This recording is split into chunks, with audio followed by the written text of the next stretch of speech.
Hello, everybody. Russ Barkley here again for another episode of Old People Wearing Flannel. Yes, it's another cool, damp, rainy day here in Richmond, and I thought, well, what better way if I can't play golf to spend this morning than doing another commentary, this time on an equally controversial subject of is ADHD associated with elevated creativity?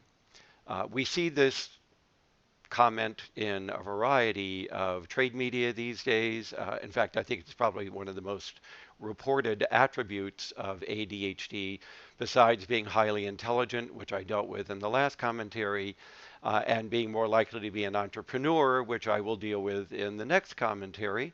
Uh, the one about creativity is one that I see a great deal. So we're going to examine this in a little bit more detail today. Take a look at what is the evidence out there in our scientific journals for this particular assertion.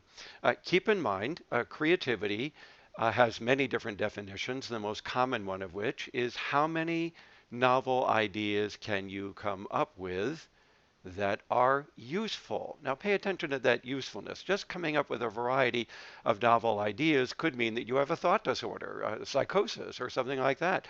The key element here is that the ideas are not only novel or original, but that they can be put to use. And so we're going to keep that in mind. Also, we're going to distinguish between divergent creativity, which is this diversity of ideas about something or a particular object, for instance. How many things can you do with a brick, for instance? One of the object usage tests of creativity that has been used in some studies. And then there is convergent creativity, which is that there is a specific problem to be solved and the creativity is in the service of a goal. So goal-directed creativity. And that, of course, is going to depend a great deal on one's executive functioning. And so, by inference, if ADHD is a disorder of executive functioning, we should see that perhaps people with ADHD actually don't do as well as typical people on the more convergent forms of creativity. So, keeping all of that in mind, that it's a minefield out there of definitions and measurements and so on, let's take a look at some of the literature here. I'm going to start with this article that was in the ADHD report, which is or was my newsletter that just ended 30 years of publication here last December. And in that newsletter back in 2008, I asked Julia Ruckledge and one of her colleagues, Dion Healy, uh, to please take a look at the literature and see what you can find. They had just done their own study on creativity in ADHD in children. And so in this report, uh, they went through and reviewed the literature that existed at the time on creativity. And I'm just scrolling through it here because there were a variety of studies, by the way, including my own, of children, of teens, of adults with ADHD. And the upshot of this was that it appears that ADHD was not associated with elevated rates of creativity when ADHD was defined as a clinical disorder. Did they meet diagnostic criteria for that disorder? Uh, on the other hand, if the studies used rating scales of ADHD symptoms, no other criteria, just elevated symptoms, and especially if they used individuals of above average or higher intelligence, then there was a propensity to find some relationship between elevated symptoms and creativity variously measured. But even these authors pointed out that there was a great deal of controversy, even in 2008, in the literature that had to do with creativity and ADHD because these studies varied so much in the kinds of tests of creativity that they used and how they assessed ADHD and the different degrees of intelligence that these children or adults may have had. So, as they pointed out, it continued to be unclear about whether children or adults with ADHD had unusually high levels of creative ability. So they then went on to do their own study comparing 33 diagnosed individuals with ADHD to 34 control individuals. These, of course, were children, and they were between 10 and 12 years of age. And they compared them on a variety of measures of creativity, not just one or two. And what they found at the end of all of this is that there were no differences between the clinical kids and the control kids on any of these measures of creativity.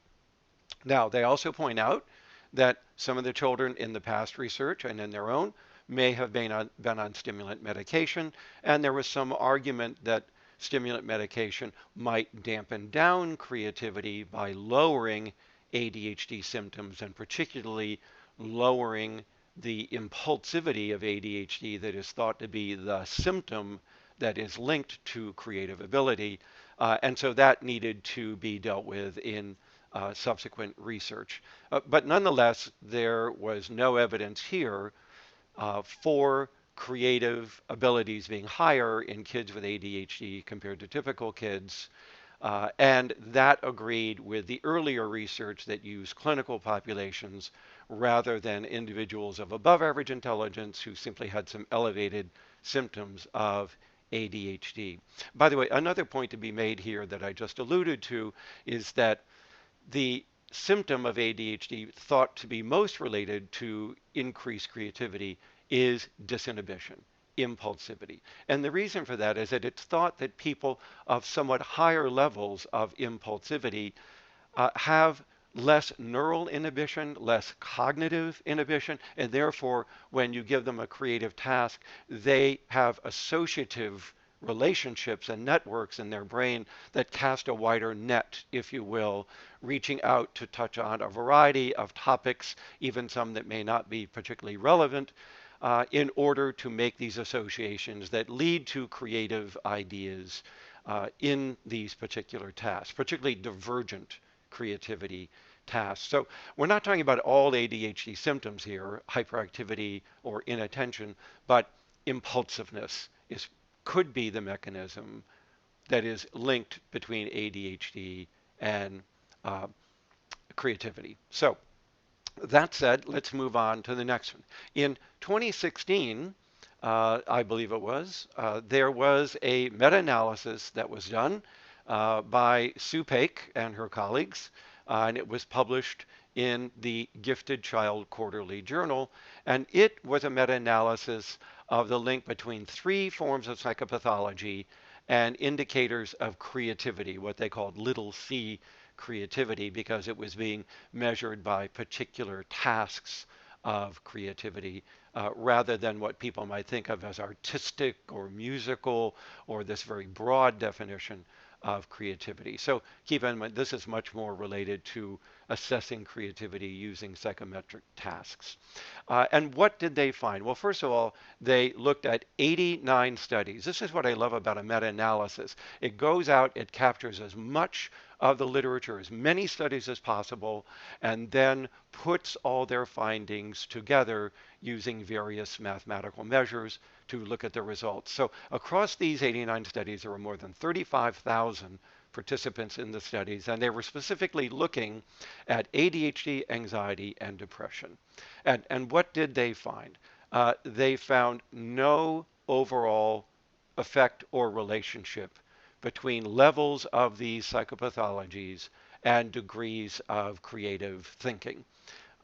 So you can see here that the correlation was 0.06, which is not impressive at all. It was not significant, but they also pointed out that there was substantial heterogeneity across the studies, going from a negative 15. By the way, that would mean that the more symptoms of the disorder you had, the less creative you were, to about 0.02, which is sort of no correlation whatsoever. But they did point out that there was huge variability across the results, and they attributed this to different ways of assessing the psychopathologies, specifically ADHD as well. In other words, rating scales versus clinical diagnosis and so on. Ways of assessing creativity could be problematic. Some tests might show the result, others don't. There seem to be some age and gender effects in their results. And once again, there it is, intelligence. So one has to be able to control for these various factors if we're going to get any meaningful results out of the research. But so here's a meta-analysis, goes back about, what would that be, about 7 years ago, and it didn't find anything with regard to ADHD and creativity. But that's not the end of the story, because lo and behold, here we are now in 2020. And there's a new meta-analysis that's published by Hugman and others. This is in the journal Neuroscience and Biobehavioral Reviews. And in this particular study, they are going to focus exclusively on ADHD. They're going to look at how it was measured, ratings versus clinical diagnosis. They're going to also look at whether stimulant medication was found to have some effect on creativity. Was it increasing it? Or, as we said earlier in the first review, might stimulant medication actually decrease creativity by decreasing levels of impulsiveness? So they're going to take a look at all of that. By the way, they also looked at measures of divergent creativity, divergent thinking, and convergent thinking. So let's scroll down here and take a look at what they found. They reviewed more than 31 studies of creativity and ADHD that used various measures of creativity and of ADHD. And also they looked at studies that had some degree of measurement of the effects of psychostimulant medication on creativity and ADHD as well. So here's what they found. Most studies, they say, find evidence for increased divergent thinking in those individuals that have high scores on ADHD symptoms, what you would call subclinical ADHD. So these are not people who are diagnosable. They don't have impairment. They don't meet all the other criteria. They really don't have a disorder. They just have high levels of ADHD. On the other hand, in the studies that use clinical diagnosis of ADHD, so these are people with the disorder, they found no evidence for increased creativity. So it really does matter how you measure ADHD. If you're just looking at a little bit of symptoms on a rating scale, then yeah, elevated symptoms to some extent might be related to more divergent thinking. On the other hand, if your symptoms are sufficiently serious enough that you meet clinical criteria, including that you're impaired by your symptoms, which is part of the diagnostic criteria, then there's no relationship to creativity at all. Now, this study also found that people with ADHD, both clinical and subclinical, claim to have more creative abilities and claim to have had more creative achievements. Now, bear in mind, this can't be confirmed. It's purely self-report. And as I've mentioned in other commentaries and other lectures on this channel, we have to be a little careful when we ask people with ADHD about themselves, their symptoms, their impairments, and so on, because we often find that there's a positive illusory bias where the individual reports themselves as behaving better, doing better, functioning better than other people would say about them. So that, just a little caveat there. It's possible that they in fact do have more creative achievements, but we would want to take a closer look at that given what I've just said about this possible positive bias in self-reports. They did not find any evidence for increased divergent thinking in ADHD as you see here. So, uh, nor did they find evidence that psychostimulant medication had any negative effect on creativity. Not that there have been an awful lot of studies, but there were enough for them to combine them and to see. So to me, what you're seeing here then is we can't say that earlier findings were due to kids or adults being on and off stimulant medication. That doesn't seem to have any kind of influence on these creativity studies. They go on to talk about directions for future research, neuroscientific candidate regions in the brain that might be looked at, and so on. We're not going to go into the weeds on those particular aspects of this review. But suffice to say, this review finds that It depends on how you measure ADHD. And by the way, they also found that high IQ, of course, was related to being more creative. And therefore, if you're going to study high IQ individuals with elevated ADHD symptoms, well, you're going to find doubly more creativity for those two reasons. And by the way, I point that out because there were 3 or 4 early studies by White, Shah, and others on creativity in adults with ADHD that claim to have found increased creativity. Those are the studies that often get cited in the media. They even were the basis for an article in Scientific American on creativity in adult ADHD that made the same claim that ADHD is related to creativity. The problem with those studies is A, they were college students with ADHD. B, they just had elevated symptoms. They didn't necessarily have the clinical disorder. C, because they're college students, they're bright.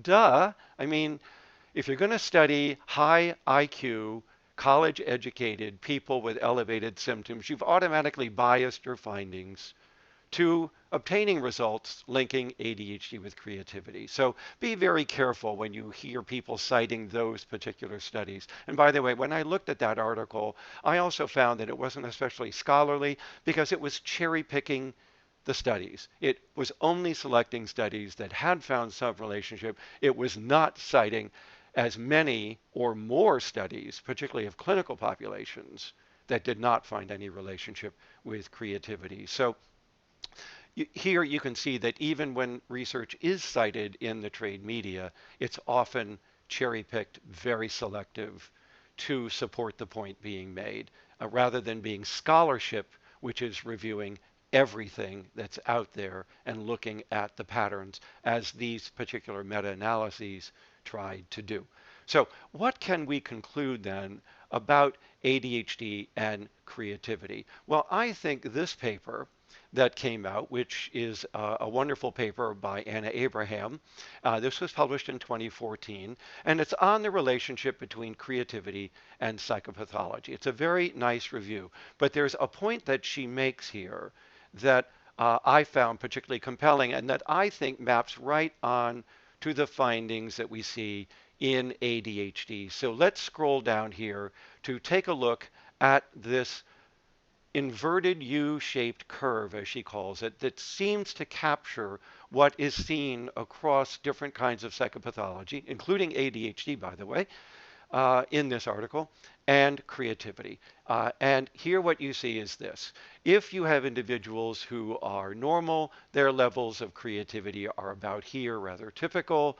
As you increase levels of symptoms of psychopathology, the individuals become a little more impulsive, a little more associative, a little bit more free-ranging in their thinking, what she called defocused or unfocused, and you start to see an increase in measures of creativity here.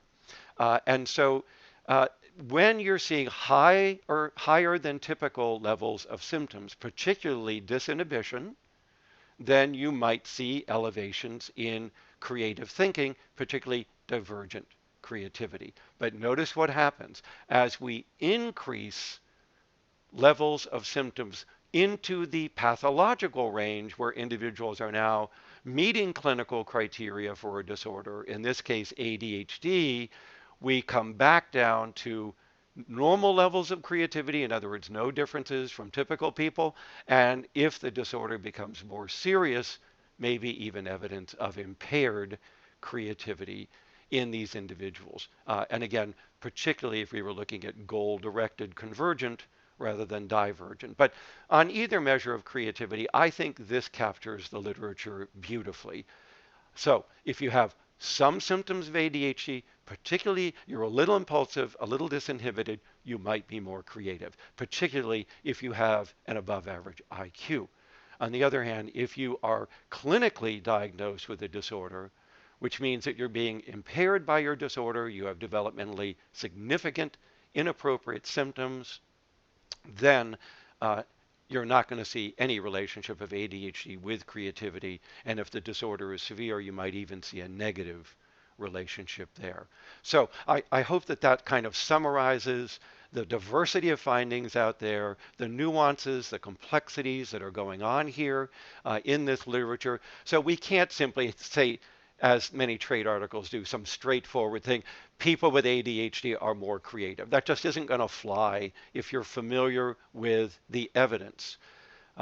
Might make people feel good, but as we said, it's not true.